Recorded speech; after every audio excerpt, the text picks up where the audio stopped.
May we come to order, please? Yeah, I know, but there are only like 3 vendors.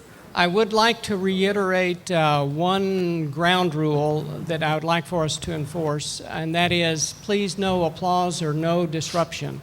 We may have guest visitors from the Carter Baker Commission who will be here this afternoon. We're expecting them here. And one of the concerns that they expressed was that there might be a partisan type reaction. And this is a hearing, and it is a formal event, and so we want to show the decorum of an official hearing into testimony of the problems about the election processes. Thank you. Because some people have some flight schedule changes, there are some changes in the order of speakers during this and the next session. Richard Weger and Lynn Landis, who were scheduled for the later panel, will be joining this panel, and I will ask them to testify first. Mr.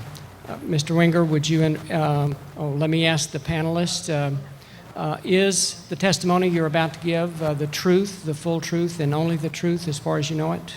Yes. Okay, thank you.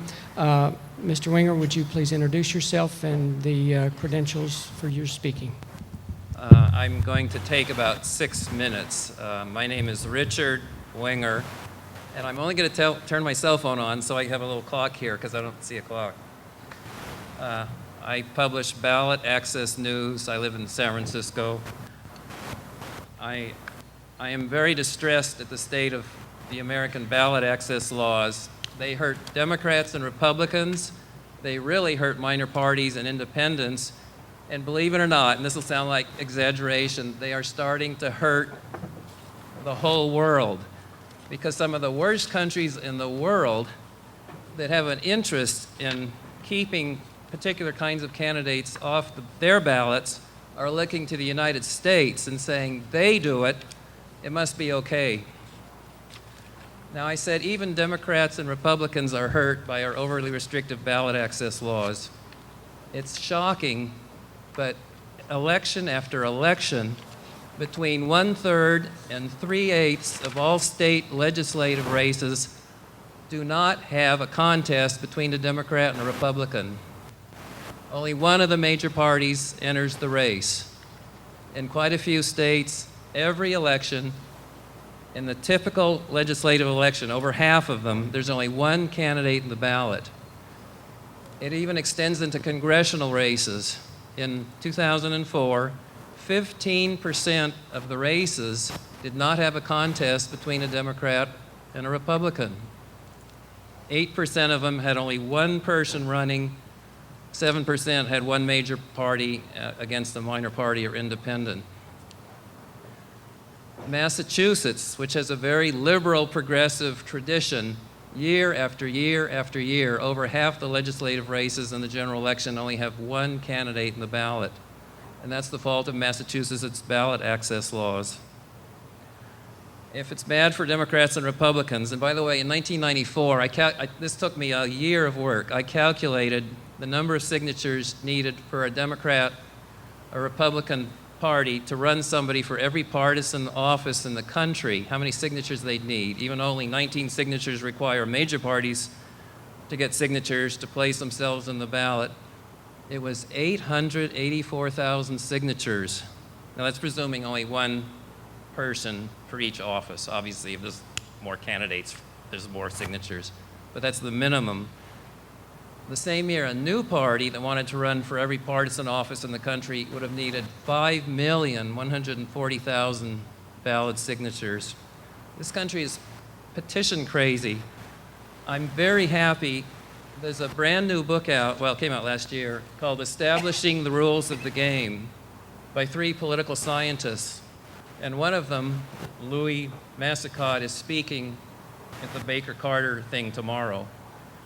They went through and mentioned all the ballot access laws of all the countries in the world that were considered democratic. You had to have a score of Freedom House 1 or 2 to be in this book. There's only 3 countries in the world who require more than 15,000 signatures to get on the ballot. And that was Poland, and Romania, and I think Latvia. If I'm wrong, I apologize, but it's all in the book. I don't want to take too much more time because I know there's 5 of us, and there's plenty of other subjects, but I am going to waive my 3 minutes. Okay, very good. This is a new issue that we've looked at to this point, and that is ballot access. So is a race that has basically one candidate really a choice that Americans have? That is the proposition here. Questions? The limiting factor, then, as I understand it from you, is that they are required to get an exorbitant amount of signatures, or is it also money? I'm glad you asked that question. You're right. It is money. Some states that do not require any signatures have filing fees that are way too high. Florida is the worst. 6% of the annual salary. That's why, okay, 6% of a congressman's salary, Congress member's salary, is now $9,000. That's why Florida has 25 U.S. House races. In November 2004, 11 of them had either no Democrat or no Republican in the race. 2 of them had a minor party in the race, but that still leaves 9 out of 25 with only 1 person running. It's so common in Florida for only 1 person to be on the ballot. The law says when there's only 1 person running, we take it off the ballot. So that means about 1/3 of the Florida voters, when they voted in November 2004, it didn't say U.S. House of Representatives anywhere in their ballot. It was just missing. But it's mostly signatures. Follow-up question then. The campaign finance reform laws that they're trying to pass and have passed in a couple of states, do you consider that to be helpful in this regard? If you're talking about clean elections, I think that's a great idea. Okay. I have a question, but my mic's not on here. Oh. You want to use mine? Yes, in regards to getting ballot access, there are a number of different proposals that a minor party might use to gain ballot access. Could you tell a little bit about which of those you support, such as, for example, they get the same number of signatures as the major party, but they're not required to get it from registered members of their own party, or what do you support in this line? The idea is a good one of equalizing the number of signatures, because even though the ballot access laws to get on the primary ballot are sometimes too severe, they're not nearly as bad as the laws applicable to minor parties, and so I'd be quite happy if we got that principle established. Congressman Ron Paul and Congressman Tim Penny and Congressman John Conyers, all 3 of them have put in bills to outlaw restricted ballot access laws, but this started in 1985. It's been going on for 20 years. The press never pays any attention to these bills, and they never get a hearing. I actually have a follow-up questions. Sorry, in terms of local officials, how could you propose getting more minor parties to participate on election boards, such as in the position of poll worker, where in some states it is restricted to the major parties? Yes, I'm glad you brought that up too. And New Hampshire has a law that only registered members of the 2 largest parties can be polling place officials. And the Libertarian Party in the past was a fully qualified party, equal in every other sense. It was a qualified party, but the law said only the 2 largest parties could have poll workers. And I thought for sure the courts would have thrown that law out, at least for the Libertarians, who were a fully qualified party. But nope, the First Circuit said, nope, that's just fine. And we've lost on this issue in other places too. In fact, we do not have a single federal court precedent striking these kind of laws down. Other questions?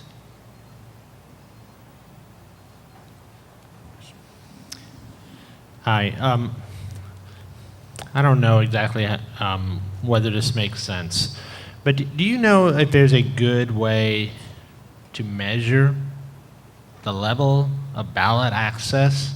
If we take that as a characteristic of a valid election, do you have any ideas about that? I believe that ballot with 9 or fewer candidates for a single office is not confusing, not crowded. Did you say 9 or fewer? Nine or fewer. And I have done extensive research. I have come up with a law, science law. If a state requires as many as 5,000 signatures, it will never have a crowded ballot. In other words, all the instances where there were more than 9 people on a ballot for a single office in all statewide general elections, all back to the 19th century, and all presidential primaries, the states that had to suffer more than 9 candidates always required fewer than 5,000 signatures. So it's quite simple. If you want to hold it down to 9 or fewer, just require 5,000. Okay. This is opening it up. I'm sorry, Larry. But do you have any other characteristics or criteria that you would hold an election to? I'm not, could you elaborate? Well, I mean, okay, if there's an obstacle that you're confronting, usually you can turn it around into some principle that's being violated, and then it would be a question of how do you measure that, whether it's being met. I think if we just relaxed, we'd be okay. I used the Federal Election Commission definition of National Political Party Committee, Okay. and I applied it backwards into U.S. history. That's a very easy definition. It's if it was on the ballot for president in at least 2 states, and it had candidates for Congress on the ballot in at least 2 states, the FEC says you're a national committee of a national political party. So I took that definition. Oh, and you have to have a bank account and a national chairman. If you run that definition back through time, we never had more than 11 parties in existence in this country, and the average has been 7. And in 2004, we had 8. In other words, people naturally have their own reasons for forming political parties, and they're based on really strong, deep-seated feelings. You know, people do not start a party willy-nilly. You read the contrary all the time, but if you look at this very little definition, two-state activity, it's a very small number of parties. So if we just relax and let the real political parties on the ballot, we probably wouldn't have a problem. Is that responsive? Thank you. Okay, yes, thank you, thank you. Now let's move to Ms. Landis. Hello, my name is Lynn Landis. I'm a freelance journalist.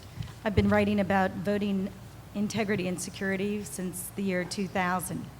My background is I graduated from Temple University with a degree in political science in 1976. I was a poll worker. I've been a poll watcher. I was a Democratic committee person and party chair of my township in Bucks County, Pennsylvania, and I ran for local office. Last July, I filed 2 federal lawsuits, one against the use of any and all voting machines, and the other against the use of absentee voting, and that would include early voting. What I find the big problem we're facing here is that most Americans aren't familiar with what it is to really vote. We don't understand the fundamental concepts of voting. And I would say the most important thing is transparency in the process. You have to be able to see what's going on. Voting machines and voting by absentee ballot or early voting is a non-transparent process. So voting that way and transparency, those 2 things are mutually exclusive. We can't have one and the other at the same time.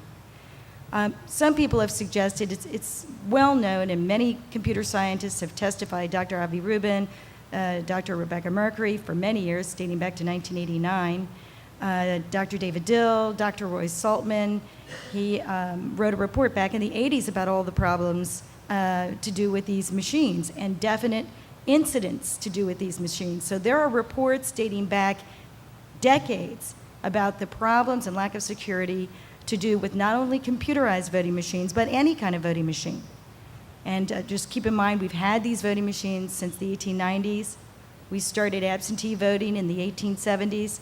So we have really been conducting clandestine remote voting, insecure, non-legitimate voting for more than a century.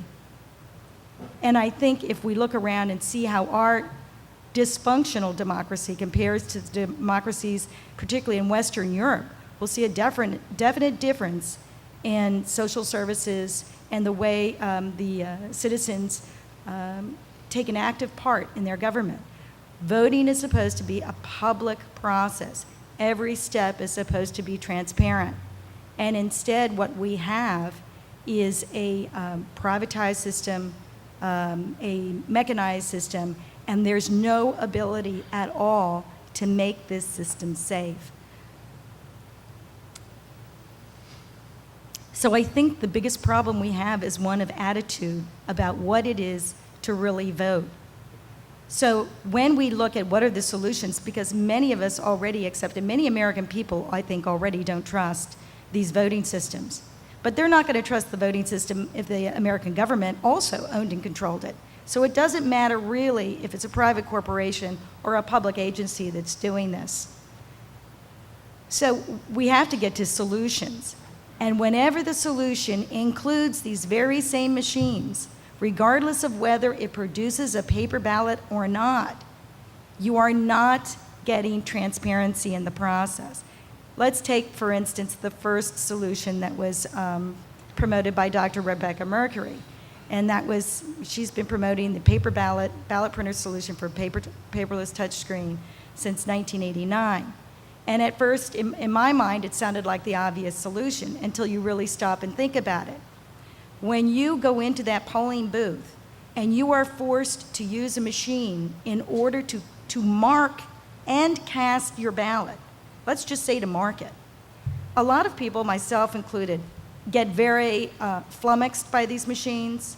It's a literacy test as if it were, it's a computer literacy test, not just for the voter, but also for the election official.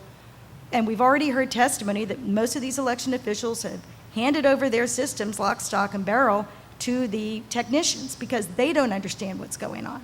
So first you have to use a machine. So you're not producing direct evidence of your own intent. To tell voters, you use this machine, and then it'll spit out a paper ballot, and you're responsible for verifying that paper ballot. That paper ballot is direct evidence of the action of the machine. It's circumstantial evidence of what that voter intended. And we know that there's going to be a large percentage of people who are going to grab that paper, if they can, or not, push that button, and have that paper fall into a barrel. What we found in this last election is that election officials were simply withholding the machines, causing voter suppression. So this machine is a huge obstacle. If I'm a poll watcher or a federal observer, and I'm standing outside the poll and I watch someone who's used a touchscreen that's produced a paper ballot, let's just say that election system allows them to carry that ballot out and stick it into a box. Again, I don't know if that paper was their work, what they really intended, or what the machine intended.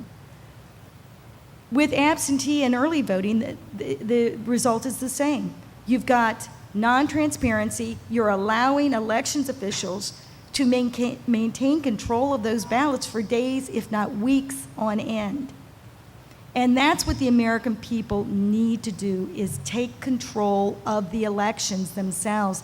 Voting isn't for elections officials, it's for the people on the ground at your local precinct. And it's not rocket science. Even if you had a long ballot, all that means is you have fewer voters per precinct and more counting officials. In Canada, which, yes, they have federal elections, but they also have regional and municipal elections, it's basically 250 to 500 per precinct, with 4 elections officials per polling station. So it's a simple formula. It's not rocket science. It is not difficult. And when you have 95% of democracies voting this way, you have to wonder why Americans aren't even familiar with this concept.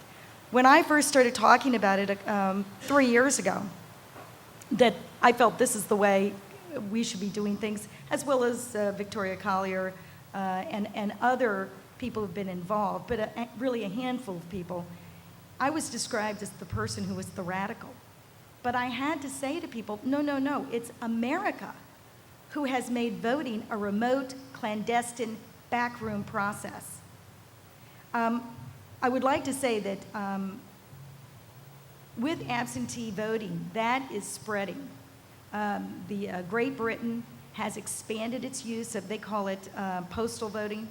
Mexico has just broadened its absentee voting, so now millions of people who do not live in Mexico will be voting in their elections.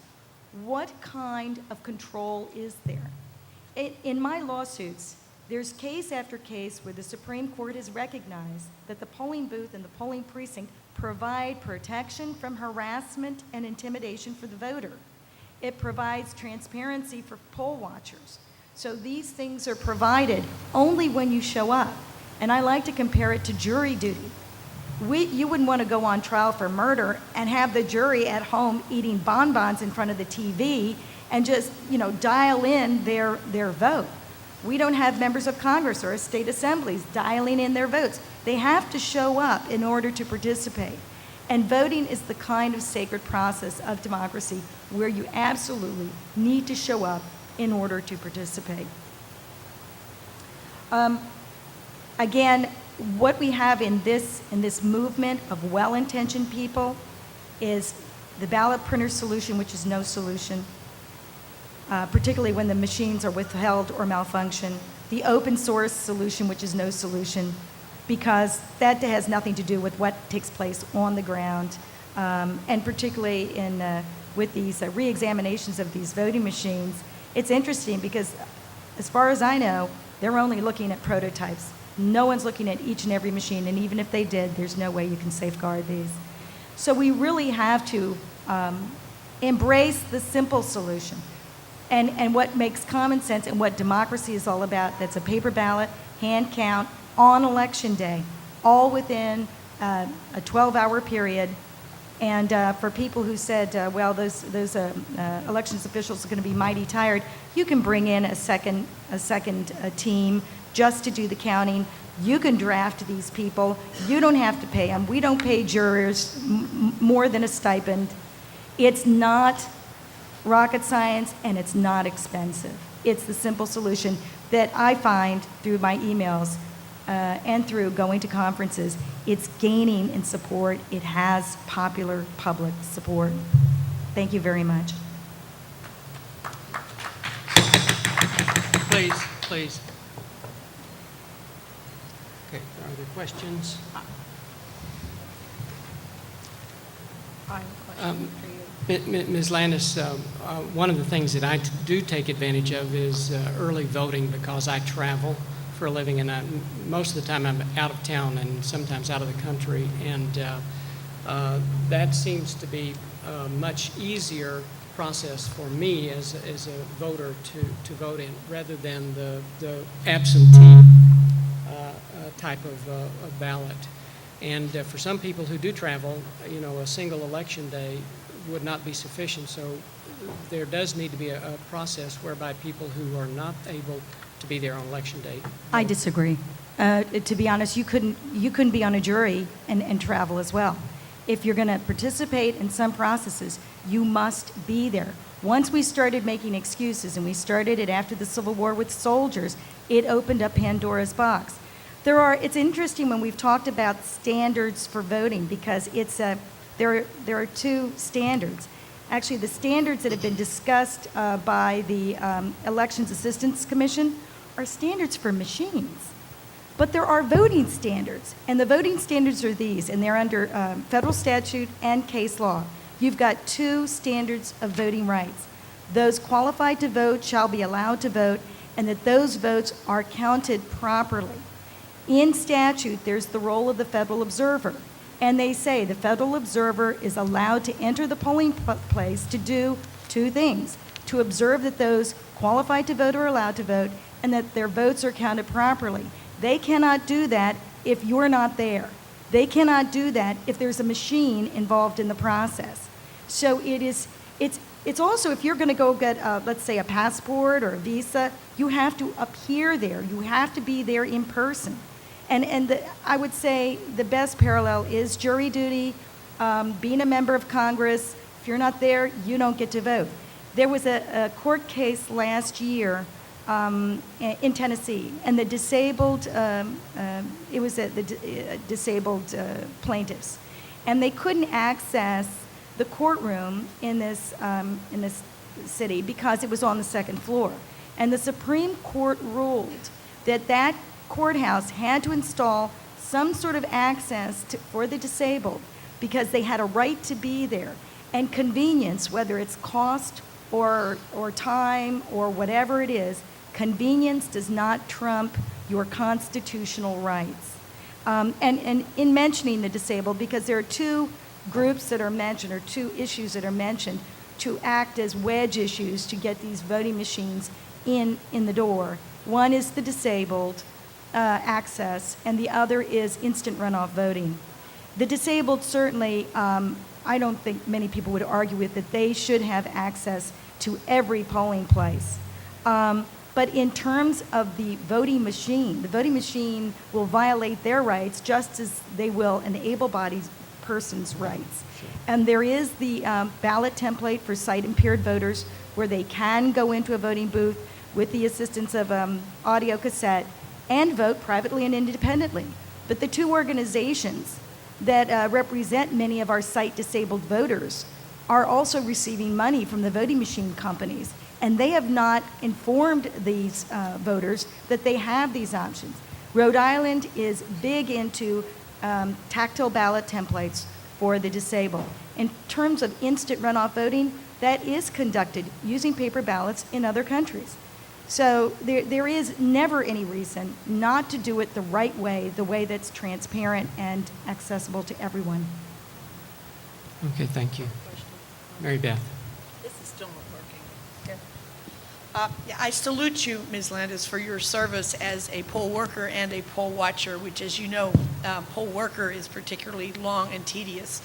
And as you probably also know, you've expressed that it might be a thing to do to draft some of these workers to work the polls. As you probably know, that jurors often are apathetic when they come to jury duty, and there have been court cases that have been hung juries due to juror apathy. So how could you make sure that we get motivated people to do poll working if we were to go to a draft system to get counters and poll workers?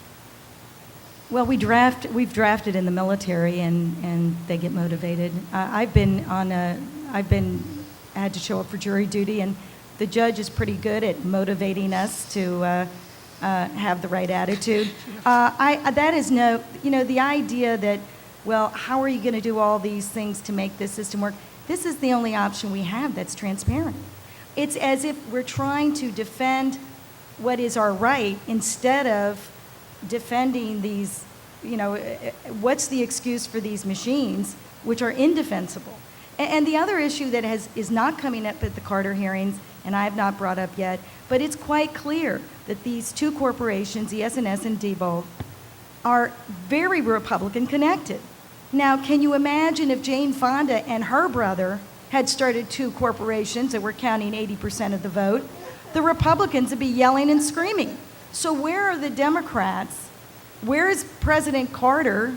Where's former President Clinton in this issue? Where are the Democrats? They enjoy seeing 80% of our vote, 80% of all votes. It doesn't matter if it's touchscreen or optical scan. 80% of all votes are being counted by those two companies with known strong ties to the Republican Party. So it's funny because in a way this is very political along those lines because it's very partisan. Partisans are counting the vote. But on the other hand, it's not political because the Democrats are letting them get away with it. So it's a very huge problem. And if you were to ask me what I think the solution is, beyond the paper ballots and the hand counts, a lot of people are going to have a lot of trouble going back to the polls under these circumstances. There is no integrity left to this process. Okay, our time is up. Ms. Joanne Karasik. like mine to follow his. I believe he left. Will he be back? Okay, Mr. Because Cobbleby. mine's based on his recount reports. Okay, all right. That makes sense if that's a logical progression. Mr. Weger. My name is David Weger. I am a local accountant here in Houston, and I've been somewhat active in politics for the past 5 years. And after the 2004 election, in noticing the problem with the counts, decided that I wanted to be involved in the process of the election systems here in Harris County, and have started working with several people. We've created a coalition called the Verifiable Vote Coalition. It's a nonpartisan union of citizens in Harris County concerned about the lack of accountability in the current voting system used in local, state, and federal elections here in Harris County. Harris County currently retains no permanent record, paper or otherwise, to verify the vote count. Harris County retains only computer-generated memory files for short periods of time, and the voters of Harris County cannot verify their votes at the polling place. The voters cannot be certain that their votes are accurately counted. Members of the Verifiable Vote Coalition are calling for a record, paper, or other secured method that is indelible, human-readable, and permanent to be produced for every ballot submitted in Harris County elections. The record should be retained and secured after the election to be used in combination with the electronic ballots in a post-count audit to ensure that the vote counts are accurately recorded. The Verifiable Vote Coalition is currently circulating a petition in the Harris County area calling for the permanent record. In a short time, with a small number of volunteers, we have been able to obtain over 2,000 signatures in Harris County. The call for the permanent record seems to be supported by a broad range of voters. The Verifiable Vote Coalition is following the now dormant Texas Election Protection Coalition, encouraging changes in Harris County voting system. The Texas Election Protection Coalition worked the 2004 Texas election. The coalition members were present at several hundred voting sites in Texas and recorded several thousand voting irregularities reported to them by the voters. The irregularities were compiled and presented to the Harris County Clerk Beverly Kaufman office early in 2005. It was estimated that in Harris County, 1 in 10 voters reported an irregularity at the precincts where coalition members were present. Reports from voters included names not being included on the voting rolls, long lines, improperly trained and insufficient numbers of poll workers, incorrect procedures for provisional ballots, outright harassment, and incorrect votes nearly being recorded on the voting machines. Last year, another coalition of concerned citizens presented a petition to the Texas Secretary of State, signed by an estimated 20,000 concerned Texas citizens. The petition called for paper trails at Texas elections. The Secretary of State would not meet with the coalition's leaders and called the coalition a special interest group with no real ties to Texas voters and ignored their pleas. The Verifiable Vote Coalition now stands as the voters' advocate in Harris County. Its primary focus over the next year will be to educate Harris County voters on the problems inherent in our current voting system and of ways to correct the problems.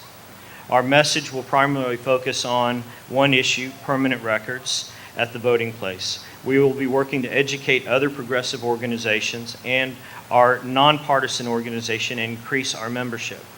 As we grow, we hope to sponsor more education events and town meetings, distribute literature, and visit community groups and organizations in hope of increasing awareness of the problem in Harris County. What we've found is the biggest problem in Harris County is that there's very little knowledge that there's a problem at all. If you notice today, there's very little press. The Houston's only newspaper is not reporting on this issue at all. There were several bills that were before the Texas legislature in the session that ended in May, And the Houston newspaper reported none of the bills, none of the activity that went on with the bills. The bills had hearings with very small amounts of people. So there's really not a lot of knowledge here in Harris County that there is a problem with the voting systems. And our coalition is attempting to work to change that and help people understand that there are problems. And hoping that as we increase the knowledge base, people will move towards changing the system that we have. Thank you very much. Thank you. Are there questions? I thought I'd throw at you a question. Have you, could you characterize your interaction with local election staff or officials? Are they receptive? Are they just getting to know you, or are they not? Are they the opposite? We have met with local officials. We have not been able to meet with Beverly Kaufman, who is our clerk. The officials that we met with were very friendly, wanted to talk to us, but basically told us that there is absolutely no problem with the machines that they're using, and the voting system is really solid gold. Okay. I guess I'm thinking like in this sort of phenomenon that we find in Ohio and some other places where we're actually going in and county office and district office at a time, and people are interacting with the poll workers. You're not quite at that level here. Is that correct? They have the Texas Election Protection Coalition was very active and was very active with the county office. Okay. And they did do on election day, they had hotline to call in, and to call the county. They had one person directly in the county that was responsible for answering their calls and dealing with their problems. And that person was fairly responsive, but there was just too much to do. So, with one small coalition and one phone number and one person in the county available to help, the problems are systemic. And they really don't want to address the systemic nature of the problems. They want to be there to be friendly and nice, but not really to deal with what we consider problems. And my last little question, are you doing anything towards trying to build a quantitative measure of how things are happening? Or is anybody that you're working with doing that? At this point in time, we have not been. We've really been focusing more on educating people with the problem and really trying to develop a base of volunteers so that we can do more things and be more active. Are you aware, is your county planning to use the machines you have now to comply with the Help America Vote Act? And if not, if they're planning to purchase new machines, are you aware of where they are in this process right now? I believe they're using the ESS machines here in Harris County, and okay. I'm not really 100% positive on that one. Okay.